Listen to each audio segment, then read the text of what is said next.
njengoba umntwana esalele manje uthi ukuthi ngizabe ngigoqa impahla zami, ngigoqe ezigoqwayo ezi-ayinayo, ezi-ayinayo ngizozayina uma ngavuka, ngigoqa okugoqekayo. Sengivele lunch yami bengu-1 hour, kusho ukuthi umntwana ulele ngabo-1.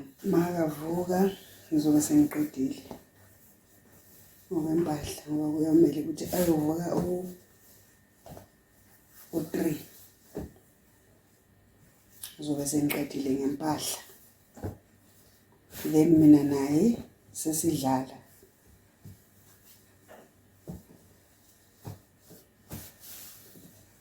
Mina naye siyabe sesidlala.